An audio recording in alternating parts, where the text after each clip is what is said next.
Coming up, I go on the hunt for a deadly rogue. Up, coils off! Me and the boys get to grips with Atomic Betty. And a walk in the park with my new best mate. You're a good little girl. Come on.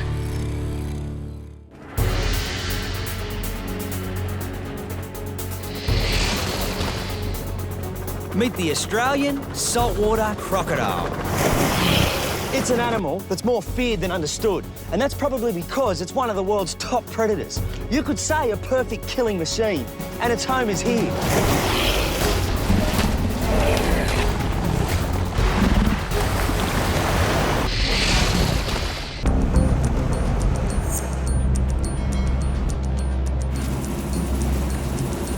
I've come up to the Northern Territory to help my mate Milton Jones.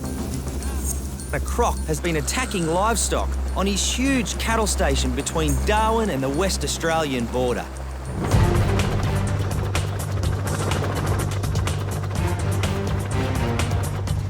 Over the years, Milton's had plenty of close encounters with deadly salties. They're probably the worst crocodiles for attacking you. Well, they'll eat you, put it that way. He's in the big river. We're just getting some traps now to try and catch him and relocate.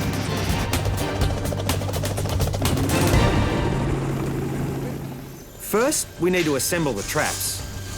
You hold him up, I'll get on him. Bait goes in one end, slides open, Croc comes in, grabs the bait, which is donkey leg today, trap shuts. Jump in there and put your rope up that end again now. You pulled it out too much. Milton has been trapping crocs for about 20 years. That's it. Beautiful. He's off to set this one near to where the problem croc was last seen.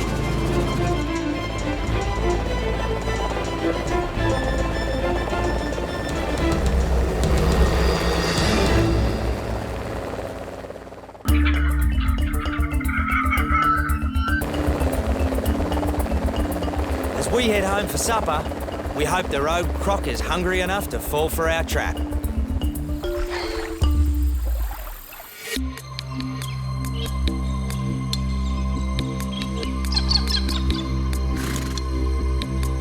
Next morning, there's exciting news. We've got to get down the river. There's been a croc spotted down there, good size. It's right near one of the traps we set, so could be our croc. My colleague Scott will be trying to track it by boat, while I hitch a ride in the chopper.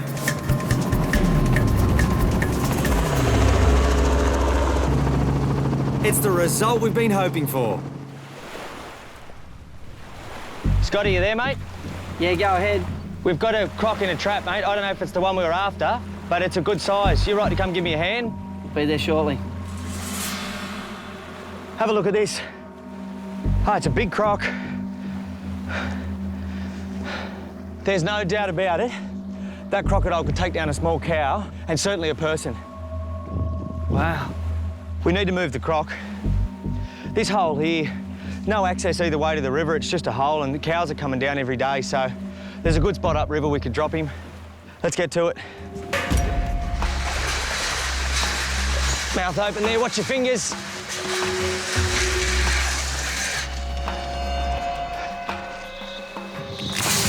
Hey, settle down, mate. Settle down. Okay, he's in a good spot there, jaws open. He's making a big bellow, a rumble, and it's travelling right up and through me, and I tell you what, it's scary. Let's get him out of there.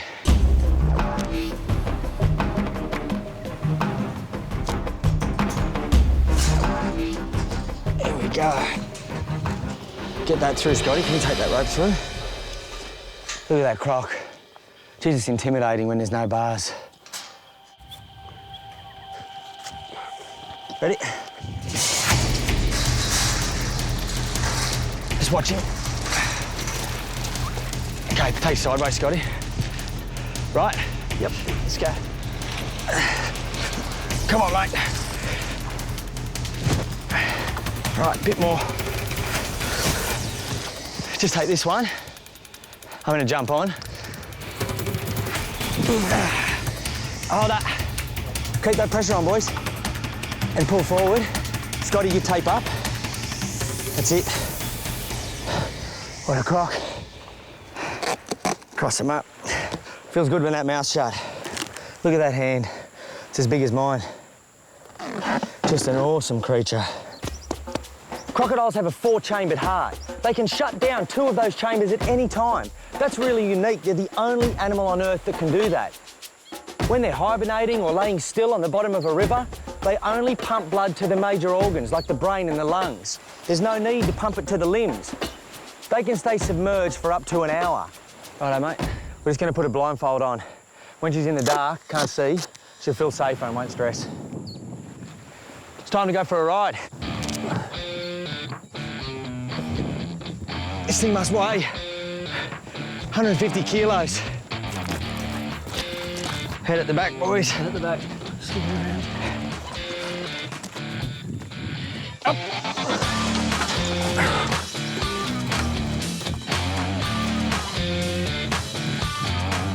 Hope she's getting frequent flyer points. See you, mate. Good luck. Good. See ya.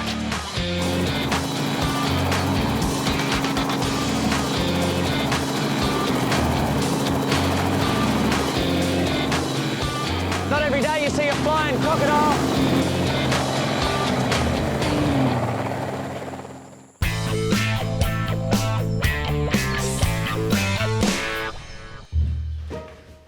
Next morning, back at base, I'm dealing with a much cuter critter, an orphan wombat. This is Alira. She's my favourite at the moment. Come on, you're not going to like what I have to do, but we only have to do it once. Let's go. Tim Dobie.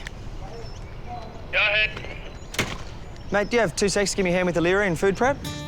Like any baby, Alira needs lots of TLC.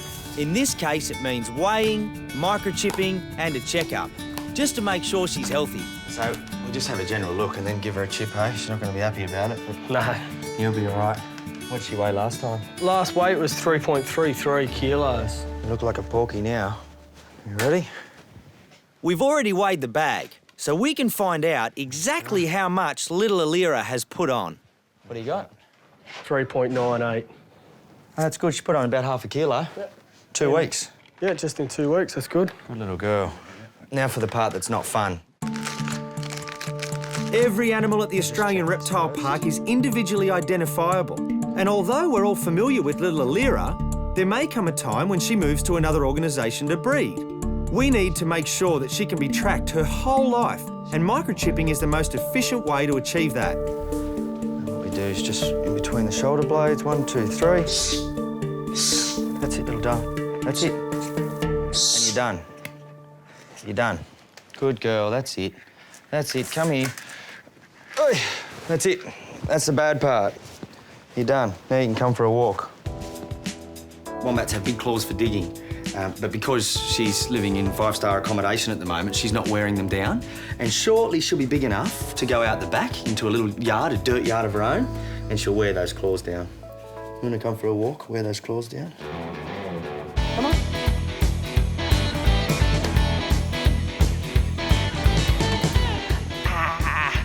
You're a good little girl. You're a good little girl. Come on.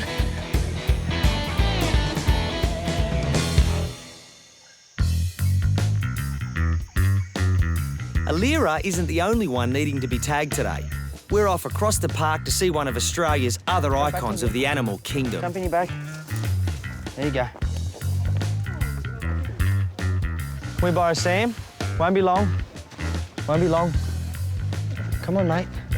You're all right. Sam's about 10 months old, and that means he's just about to leave Mum. He's eating some eucalyptus by himself. He's still drinking a little bit of milk, but he's just about to be on his own. She looks happy that he's gone. As soon as we took Sam from her back, Mum Pia let it be known she was ready to be mated again. Bachelor Bobby wastes no time vocalising his amorous intentions towards Pia. I'm actually going to take that opportunity and try and pair them now and see if we can't get another Joey.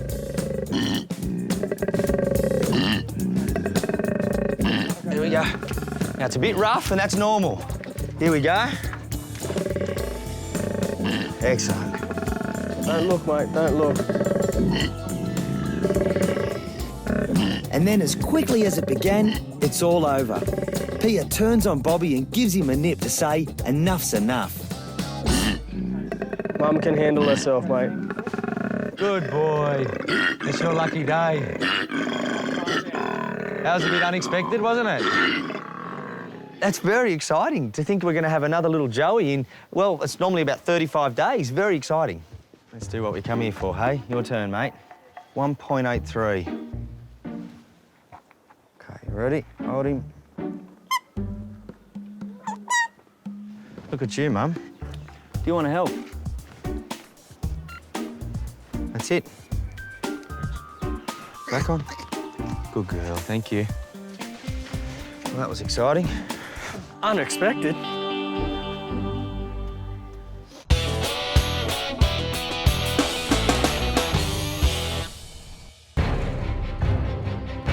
Playtime is over. I've got another weigh-in to do. My next customer is a lot more scary and is definitely not a good little girl.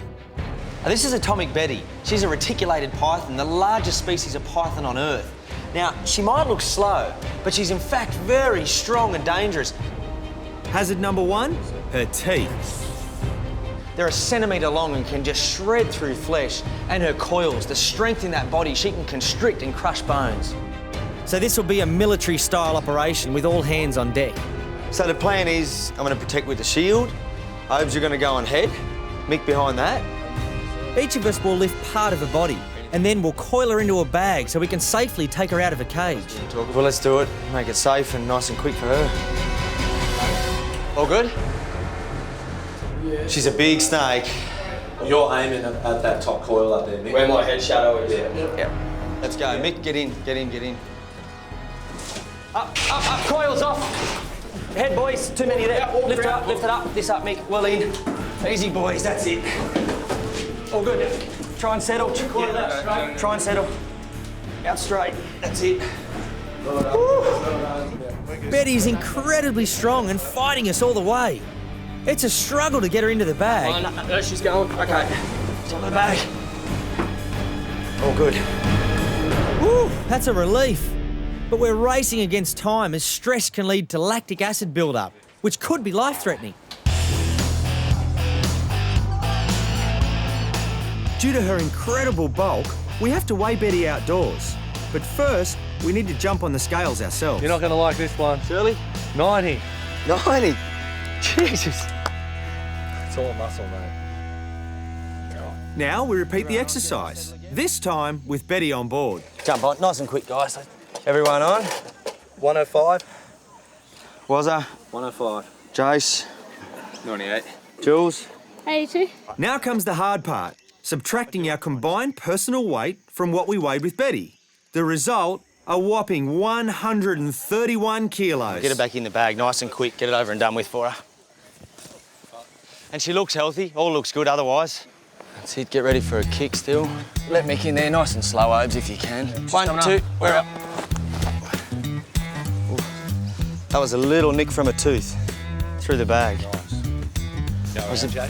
We can't afford to let our guard down for a minute, not until she's safe back in a cage. All right, that's a good result.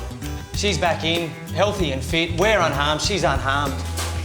Lucky we don't have to do this too often. I'm sure Betty agrees.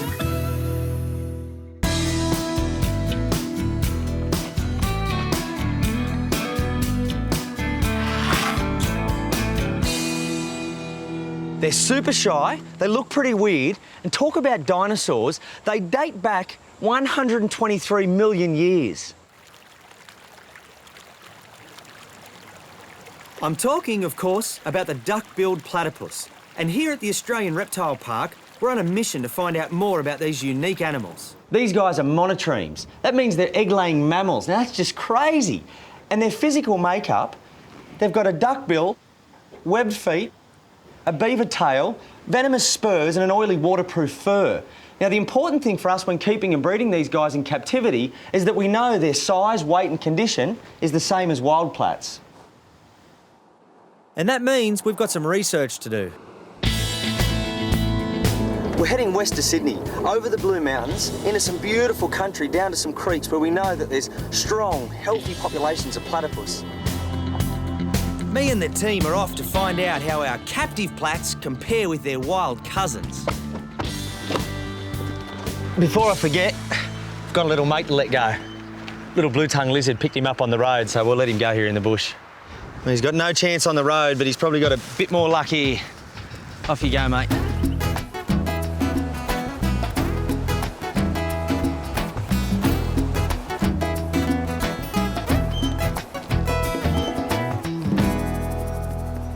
This is the spot. We've got this beautiful calm hole.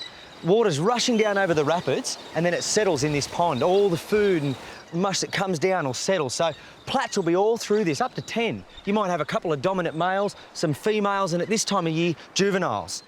Now, the area that we'd expect plats to come out from their burrows is a bank like this. We've got a good raised bank. Up here, we've got a big tree. Now, that tree is going to have its roots all through this bank. Good stability. Platypus get down in here. They'll come up a spot like this, up out of the water, up through the bush here and into their burrow. So, a perfect sort of bank, right up in there. Plats are nocturnal and won't be out until dark, which just gives us enough time to string the net across the river. So, it's really cold water. The shirt's got to come off because we don't want to sit here in a wet shirt all night.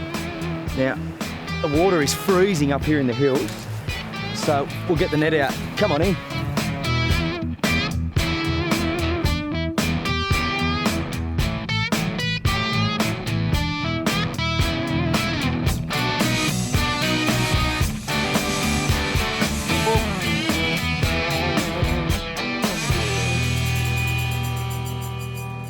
And with night falling fast, it's a race to tie the net and get back to shore.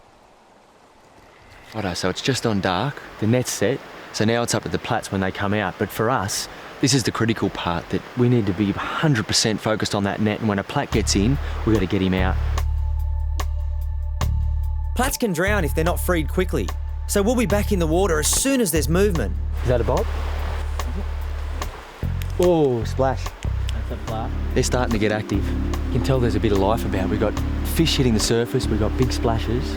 Insects are starting to come out. That's what, this time of night, that's what it's all about. Everything starts to come to life. Everything except us. We have to keep still and quiet. Our wait could be a long one. It's now 2 hours into our cold, dark riverside vigil. That's a bob. Finally, we have a plat. We have to work fast. Just got to get him out of that net. Got him. Righto, get him off. Keep watching that net, guys. The quickest way to get it out is to cut the net. Woo. Big boy. He's a monster. And that is a massive male. Let's get him up. Oh, fingers are sore. He's got to weigh 1.5 kilos. Can someone grab a tub and empty it out? He's trying to hit me with those spurs. These guys are extremely venomous. A hit from this, there's no morphine. There is nothing to cure the pain. I want to show you a spur. Look at the size of that. And he's got a spur on each leg, only the males. We'll check out the spurs in more detail when we measure him. But right now he needs calming down, and the best way to do that is to cover him. What a beauty. That's good. It's a productive spot and it's been a really good year for rain. These guys are super fat. Recording his vital statistics is the next step. First up, we get a quick weight. Look at that, 2 kilos. We're used to an average of, 1.2, 1.3, but these wild males, they're just massive. Fat is stored in the tail, and that's the key to determining a platypus's condition. A fat tail won't bend easy. Now, it's a 1 to 5, 1 being huge. Now, this guy, there's no bend in the tail. That's a 1. This is a really healthy, big plat. And judging by the size of his spurs, he's probably about 3 years old. They've got a poison that it's mainly for male combat, but if it's used on one of us, the pain is excruciating and people have asked for their hands to be chopped off. It's that bad. The venom gland's up here in the thigh and it travels down the leg and bang, pops out the spur. We'll just get a quick measurement on the bill. It's 5 centimetres exactly, 50 mil. We've got an overall length of 50 centimetres. That's just huge, and it's time for this fella to go home anyway. We've got what we needed, so we'll let him go. We've got another plat. All right, try again. Someone got a glove? Yep. Yeah. Where is he? I don't know. Get the bottom up. This one looks bigger than the first. He's about to slip. I can't take him. Yeah, I'm flipping. Yep, got him. That's pretty intense. 2 plats at once, 2 males fighting. We could hear them splashing. We've got one. Big boys. Okay, 1, 2, 3. You've still got to watch the spurs because they're big enough just to punch right through that bag. There. We're measuring and weighing this one as well, and then both can be released. As we'd expect, these adult males are quite a bit heavier than our captive ones. That's because they need to be tougher in the wild. At least we know our plats at the park aren't getting too fat. Oh, it's time to go. This is the part I love, letting these beautiful creatures go back to their river. There he is. It's back under. He just surfaced and went back down. 1 to go. Off you go, mate.